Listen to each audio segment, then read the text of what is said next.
Bonjour à tous, je m'appelle Estelle Abou et je vous souhaite la bienvenue sur Réel. Avec ce podcast, je donne la parole à celles et ceux qui soignent le monde, l'environnement, l'économie, l'autre et les générations futures. Par leurs actions, leurs entreprises, leurs pensées, leurs œuvres ou leurs visions, ces hommes et ces femmes contribuent d'une manière ou d'une autre au monde de demain et à celui d'aujourd'hui.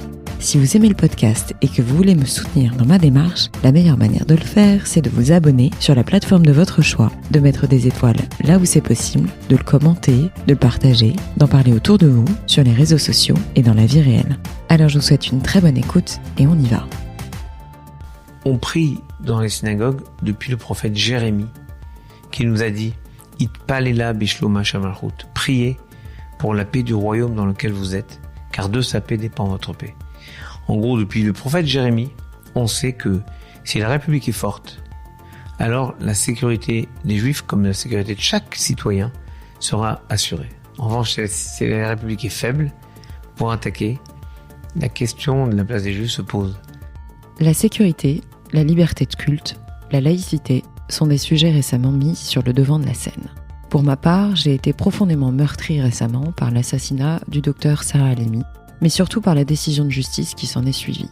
J'ai donc eu envie d'inviter dans mon podcast le grand rabbin de France, qui a accepté mon invitation et m'honore de sa présence. Avec cette illustre personnalité dotée d'une simplicité presque déstabilisante et d'une culture riche et étonnante, nous avons abordé de nombreux sujets qui me tiennent à cœur. Le lien social, la fragmentation de la société française, mais également la diversité et l'unité de cette nation, la loi sur le séparatisme ou de réaffirmation des valeurs républicaines, mais également du pacte social français mêlant droit et devoir, de GPA, rien à voir, de parentalité et de la nécessité pour la jeunesse de construire son adaptabilité. C'est un podcast qui me marquera, comme tous les autres bien entendu, mais qui a une grande importance pour moi en ce moment. J'espère que vous y trouverez, tout comme moi, de la sagesse, de la culture et de l'apaisement. Alors je vous souhaite une très bonne écoute avec le grand rabbin de France, Chaim Corsia.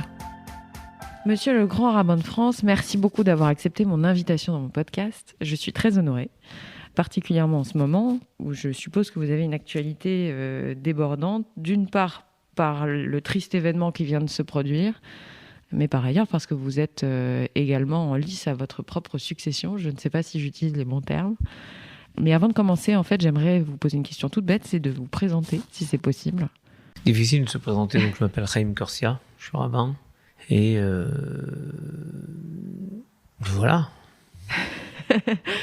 Alors, peut-être nous expliquer un petit peu plus en quoi consiste la fonction de grand rabbin de France pour ceux qui nous écoutent, parce que c'est peut-être pas forcément clair pour tout le monde aujourd'hui. Bon, c'est pas le but, je suis pas en campagne, mais globalement, le grand rabbin de France, c'est, je pense, quelqu'un qui, à la fois, porte la parole très diversifiée de la communauté juive et qui crée du lien entre toutes les communautés. Comme une forme d'abeille qui vient voir ce qui se passe ici pour essayer de transposer cette expérience qui fonctionne ici pour la mettre là-bas. J'ai vu, par exemple, des choses formidables se faire ici ou là. Les communautés ont besoin de se rencontrer, de partager des choses, de partager des espérances, de partager de l'expérience. Et le grand rabbin est celui qui permet à tout cela de trouver une forme d'homogénéité. En tout cas, j'essaye.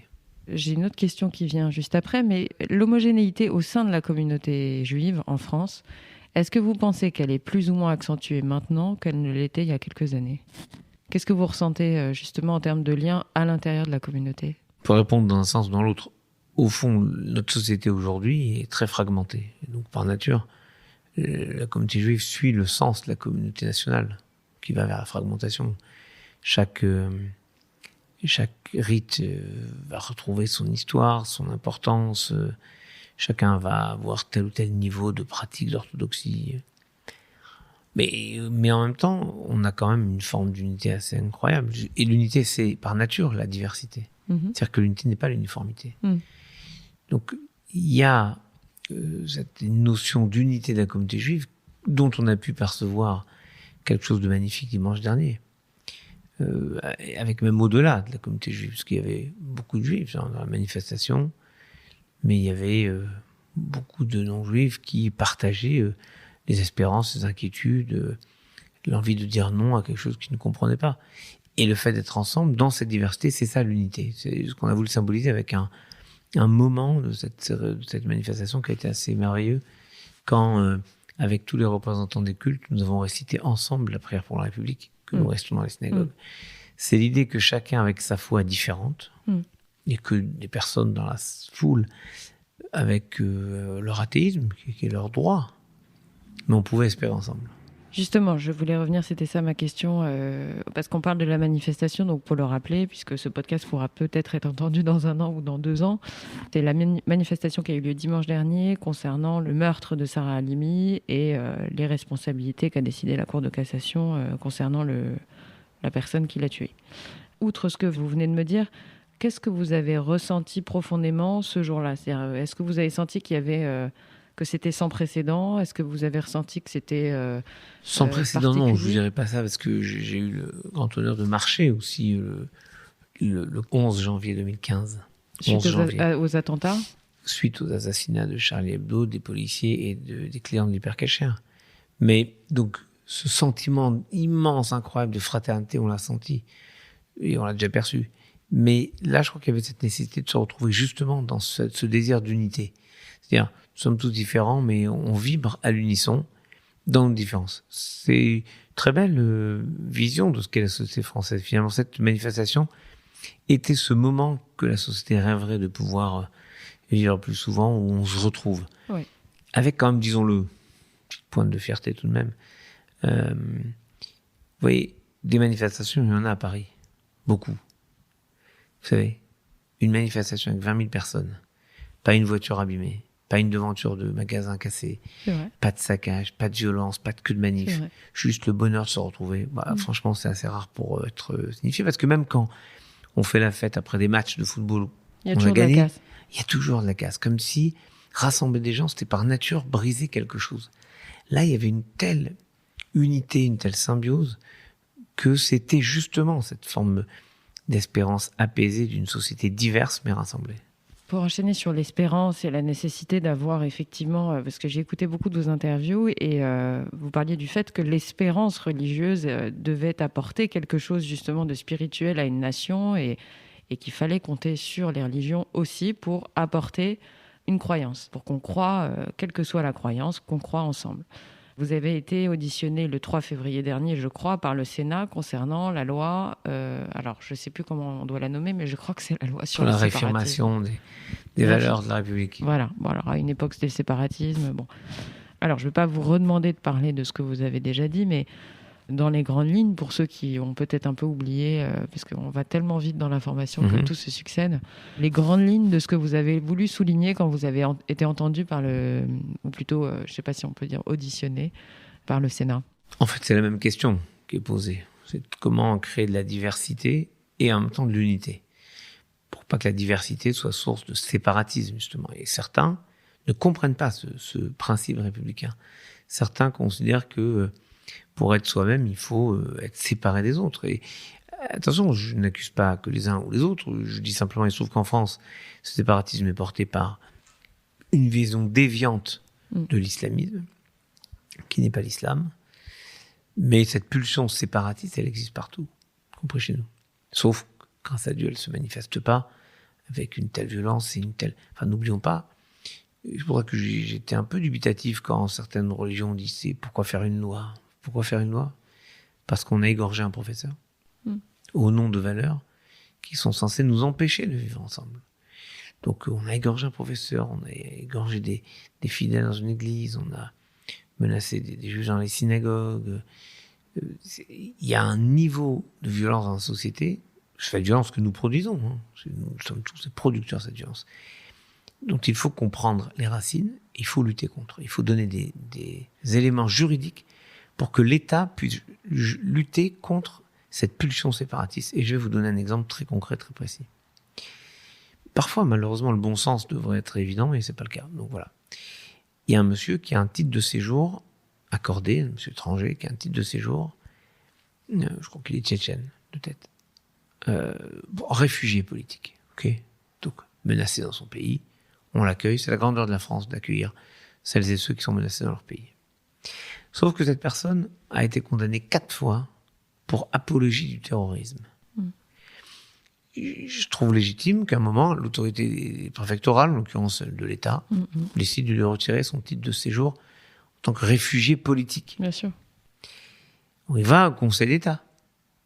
Eh ben non. On peut pas. Pourquoi ?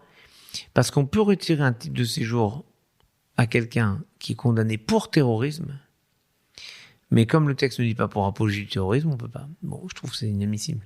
Et là, maintenant, il on faut peut changer avec la la loi. nouvelle loi. Il faut changer la loi. Et là, avec cette nouvelle Oui. loi, on peut. Oui, c'est un exemple, mais c'est un D'accord. petit exemple très clair, parlant. Globalement, j'ai la certitude que cette loi est nécessaire. Maintenant, elle pose 2 questions. La première, c'est que le judaïsme, le catholicisme, le protestantisme et une grande partie de l'islam ont toujours joué le jeu de la République. Donc on prend le risque d'avoir des conséquences pour nous. Mais c'est un risque à prendre parce que on doit être armé collectivement pour lutter contre quelque chose qui est tellement incompréhensible pour nous qu'on n'arrive plus à lutter. C'est-à-dire on n'arrive pas à avoir les armes pour lutter contre. Donc cette loi a cette vocation. Et moi, honnêtement, que par exemple on oblige les associations à adhérer à une charte républicaine, mais moi je serais prêt à le faire pour toutes les associations. Bien sûr. Pas que pour Quel les que soit associations le culte. cultuelles. Non, associations de clubs de boules ou d'amateurs de vieilles Renault Caravelle. Si vous aimez les voitures, vous aimez les Renault Caravelle, vous réunissez en club, vous devez signer que vous aurez toujours une adhésion aux valeurs républicaines. Moi, ça me gêne pas.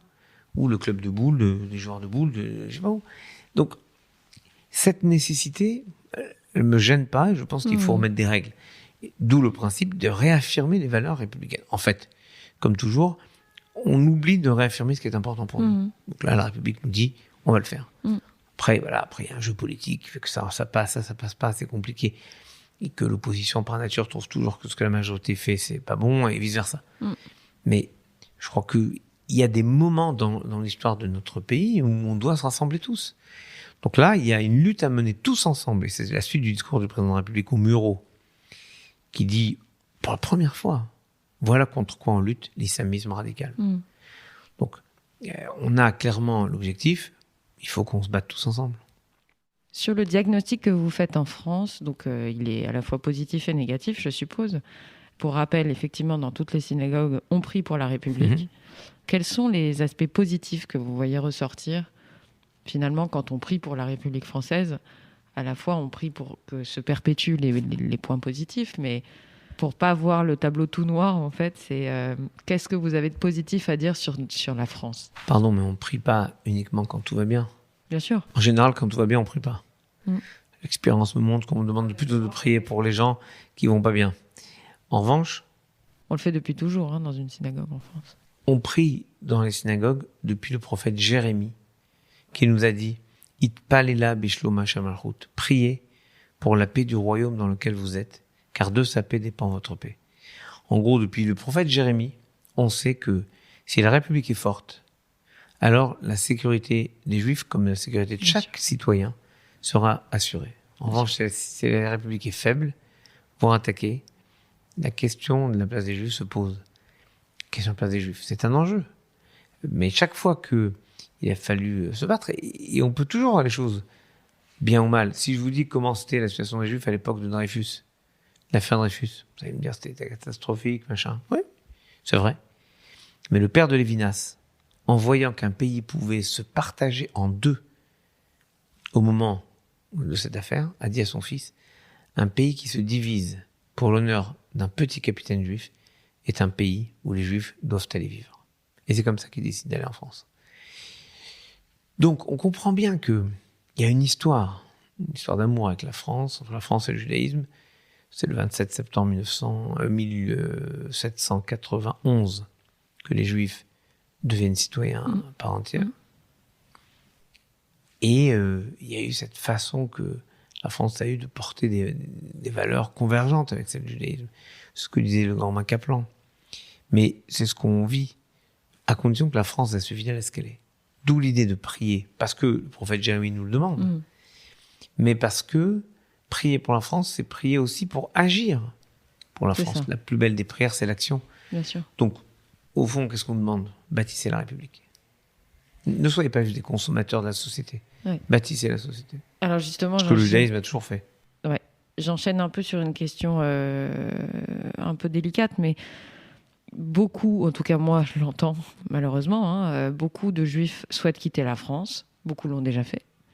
Ça vous révolte, ça vous énerve, ça... Non, c'est la liberté de chacun et de chacune qui est idéale, c'est un choix et pas le sentiment de devoir fuir parce que ça pose une question pour l'ensemble de la société. Et j'ai conscience que des gens, juifs et non juifs d'ailleurs, mais en particulier des juifs, ne trouvent plus leur place dans une société où on leur dit votre enfant ne peut pas rester dans l'école publique, vous devez le mettre dans le privé. Ce qui arrive, il y a un proviseur qui a écrit un livre à Marseille, il raconte ça.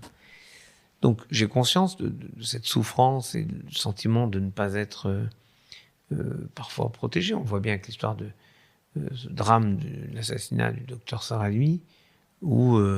on peut le préciser, c'est vrai, docteur, parce que... J'ai toujours dit docteur, elle dit docteur, c'est docteur Sarah Halimi, point. Et j'ai le sentiment que beaucoup se disent... c'est une sorte de message subliminal qui est envoyé. Bon, allez, on peut rien faire, c'est pas grave, c'est normal. Non, c'est pas normal, on peut faire. Donc il faut se battre pour que la société soit plus fraternelle, plus conforme au rêve qu'est la République. Et l'idéal n'est jamais atteint, c'est un horizon. Donc on essaie de construire cette société, mais je conçois que si des gens ne sont pas en sûreté, ils veulent partir. Et d'ailleurs, ils partent pas qu'en Israël, ils partent partout ailleurs dans le monde. Il y a des Juifs qui partent en Amérique, il y en a qui vont en Suisse, en Espagne maintenant, au Portugal. Et ça pose question sur notre société qui n'arrive plus à assurer la sécurité de ses citoyens, tous ses citoyens. Et ça pose la question de du pacte social qui est celui que définit Hobbes dans Léviathan, où on concède une part de notre liberté à l'État en contrepartie de la garantie de sécurité. Sauf qu'on a de plus en plus de parts de liberté qu'on concède et de moins en moins de sécurité. Et je vous dis pas ça uniquement en tant que juif, mais en tant que citoyen, où avec ce qu'on entend, regarder récemment encore les agressions à la maison de, je sais pas, Bernard Tapie, son épouse et d'autres, au quotidien dont on parle pas. Il y a une sorte de violence dans la société contre lequel, à mon avis, le pouvoir politique doit lutter. Sinon, comme le dit le Talmud, l'homme vivant avalera son prochain.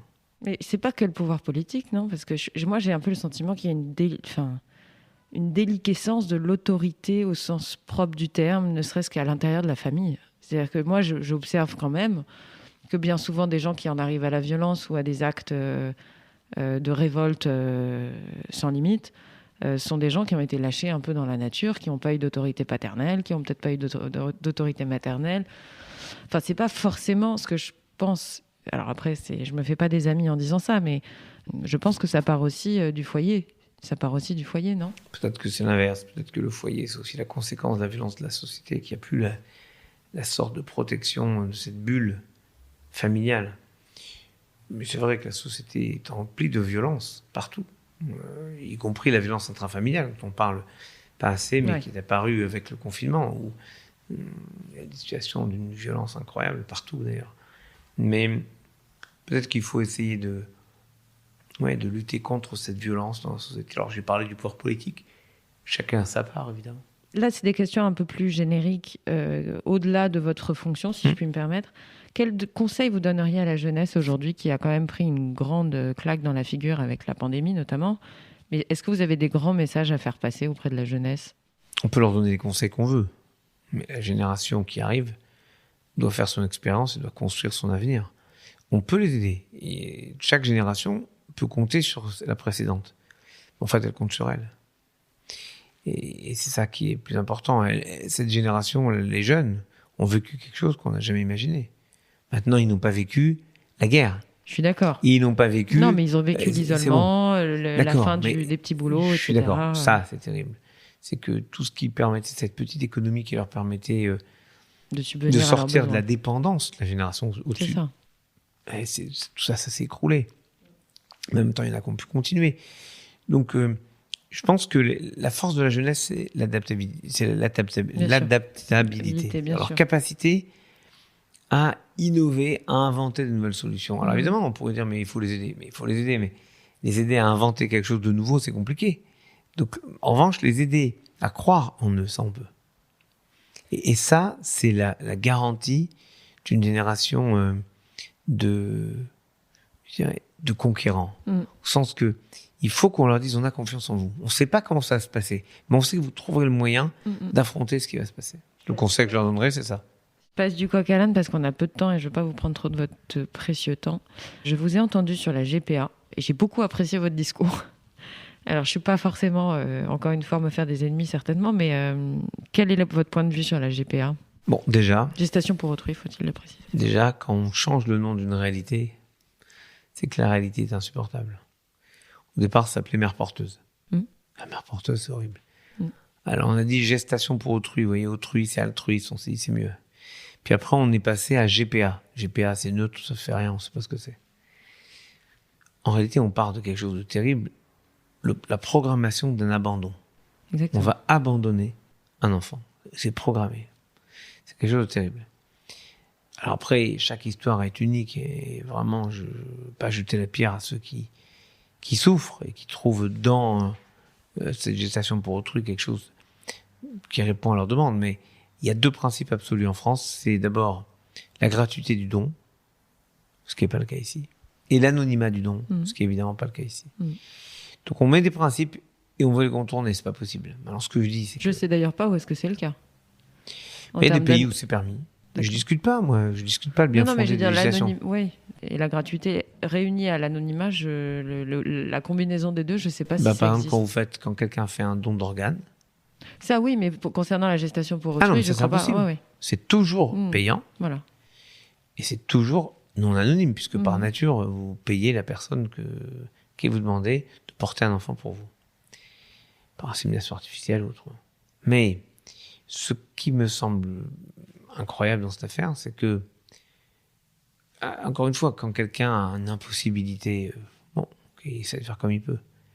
Mais quand certains le font par confort, s'entendent, moi je veux un enfant mais je ne veux pas le porter, ça pose question sur ce qu'on est prêt à faire. Le transhumanisme, en fait. On est prêt à changer la nature humaine. Pour avoir une forme d'humanité non dépendante de son humanité. C'est pas possible. Et puis, je vous le dis, il y a une sorte de marché de l'enfant qui est insupportable avec des tarifs. Je vous donne des tarifs en Ukraine, en Amérique, en Inde, des tarifs différents. Donc, là, c'est pas possible. En revanche, là où je suis un peu plus modéré, je suis absolument contre, parce que ça ne peut pas se faire au nom du peuple. Mais si quelqu'un a fait à l'étranger et qui vient avec un bébé, on ne va pas lui dire, on ne veut pas voir ton bébé, il existe, il est là. Donc, il faut qu'on soit en fait capable de dire non, ce n'est pas le bien, mais on comprend. Et cette compréhension, c'est-à-dire l'entendement de la douleur des hommes et des femmes qui veulent passer par toutes ces méthodes, il faut entendre ce besoin en fait d'enfant, de poursuite de l'histoire. Mais justement, on ne doit pas céder à tout ce qui est possible. Tout ce qui est possible n'est pas forcément légitime. N'est pas licite.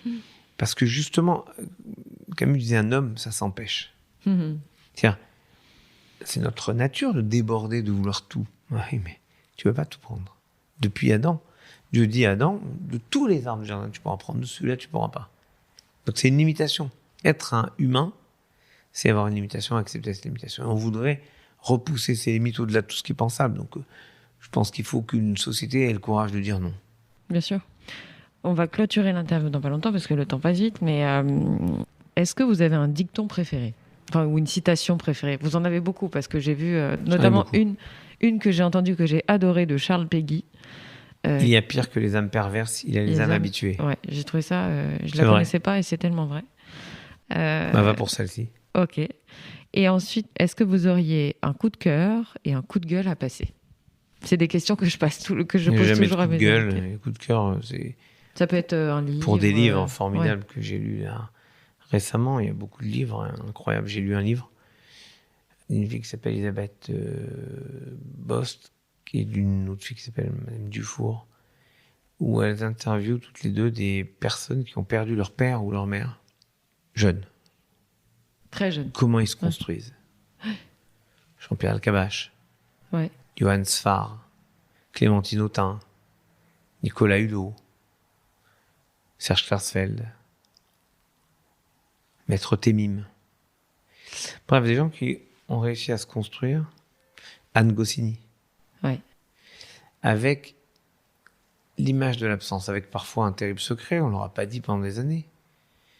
Mais cette mise côte à côte d'histoires toutes différentes, avec des constantes, des invariants liés à l'absence, nous fait à la fois ressentir la souffrance, qui est parfois un moteur extraordinaire, et en fait notre responsabilité. Enfin, moi, c'est comme ça que j'ai perçu ma responsabilité par rapport à mes enfants, pour les accompagner, pour essayer de les faire grandir en étant eux-mêmes, tout en leur donnant quelque chose de moi.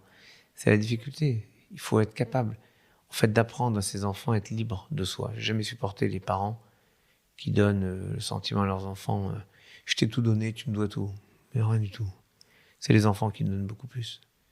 Et ce livre m'a percuté vraiment. Je veux dire, je l'ai fini Shabbat. J'ai appelé la fille qui l'a écrit Shabbat après Shabbat, donc tard. Pour lui parler, on a parlé plus d'une demi-heure. Parce que je trouvais des choses merveilleuses. Par exemple, Johann Sfar explique quelque chose que l'on ne pense pas. On dit, tu as perdu ton père. En l'occurrence, pour lui, tu as perdu ta mère. Perdu ta mère. Comme on perd un doudou. Donc tu es responsable de quelque chose. Le mot projette une responsabilité sur l'enfant. Et pourquoi le petit ? C'est vrai. C'est terrible. On ne se rend pas compte comment les mots créent une réalité de représentation de notre esprit. Et moi, je crois que dans ma première communauté importante, Reims, je me rappelle mon discours d'installation, je leur avais dit, je rêve de vous apprendre à vous passer de moi. Que vous soyez capable, vous-même, d'interpréter, de comprendre les textes. Je crois que toute la force de l'éducation des parents envers leurs enfants, c'est qu'ils nous aiment si possible, mais c'est pas marqué dans la Torah. Dans la Torah, il est marqué tu honoreras tes parents. Honore ton père et ta mère, de ta mère et ton père, tu craindras. Mais il n'y a pas marqué tu aimeras. Il y a marqué tu aimeras ton Dieu, il y a marqué tu aimeras l'étranger, pas tu aimeras tes parents. Mais leur apprendre à se passer de nous. C'est-à-dire, les aimer tellement que on est prêt à ce qu'ils s'éloignent si c'est pour leur bien. En fait, c'est ce que disait Nietzsche, puisque vous vouliez une citation là, on ne possède réellement que ce à quoi on renonce. Exactement. Et je crois que le plus dur pour certains parents, c'est d'accepter que nos enfants, que les enfants fassent une vie qui n'est pas celle qu'on rêverait, c'est qu'ils fassent leur choix. Et moi, je crois qu'il faut accompagner les enfants, et je l'ai compris dans ce livre, où on voit que ces enfants se construisent, y compris d'ailleurs dans une réécriture de la grandeur des parents, qui ne sont pas idéaux. Les parents ne sont pas toujours des parents parfaits. Mais en tout cas, on voit comment leur absence de repères permet aussi de se construire. En tout cas, différemment. Donc, je me dis, voilà, c'est une façon... Ce livre m'a bouleversé, c'est mon coup de cœur. Si vous avez un coup de cœur. Rappelez-moi le titre, j'ai pas noté le titre, j'ai noté les auteurs, mais pas le titre. Eh ben, c'est un livre formidable et il faut retrouver le titre. Je vais regarder. On retrouve le titre non, mais je pensais que vous me l'aviez dit, mais que je l'avais pas noté. Je vais chercher, je le préciserai. Dernière question, est-ce que vous voulez ajouter quelque chose ? On a toujours envie d'acheter. Non, on a toujours envie d'acheter des choses, mais je crois qu'il est important de partager l'expérience. C'est Elie Wiesel qui disait, entendre les témoins, c'est devenir un témoin soi-même. Et moi, je pense que la transmission se fait aussi par le partage. Et que paradoxalement, dans un siècle où il y a tellement de blogs, de podcasts, d'émissions, de chaînes télé, les gens restent enfermés chez eux. Je suis d'accord. Et ils restent collés pour les jeunes. Une expérience qui n'est pas partagée, c'est la trahir. Vivre une expérience et ne pas la partager, c'est la trahir. Au fond, moi, j'essaie de partager mon expérience et j'essaie de casser ces enfermements où on fonctionne tous par silos. On est les mêmes, donc nous sommes les mêmes et je parle avec les mêmes, donc je ne joue pas tellement. C'est le principe des algorithmes des réseaux sociaux. Il faut casser ça pour retrouver la capacité à parler avec tout le monde. Se mélanger. Oui, rester soi-même, mais vivre avec les autres. C'est le principe même de l'humanité et je trouve que c'est une belle façon de répondre à cette pulsion séparatiste. C'est de dire, mais Dieu n'a pas fonctionné comme ça. Quand il a fait l'humanité, bon et méchant, ça existe, c'est vrai. Mais pour Dieu, ce sont tous ses enfants. Quand les Hébreux chantent après le passage de la mer Rouge, les anges chantent. Et ils demandent à Dieu, mon Dieu, pourquoi tu chantes pas ? Et il leur répond, mes enfants, les Égyptiens, Maaseh Yadai, la création de mes mains, est en train de mourir et vous voulez que je chante ? En fait, qu'est-ce que Dieu rêverait ? qu'on soit capable de tous chanter ensemble. Donc voilà, moi, c'est ce à quoi j'essaye de travailler. Merci, monsieur le grand rabbin. Un plaisir, bravo. À bientôt.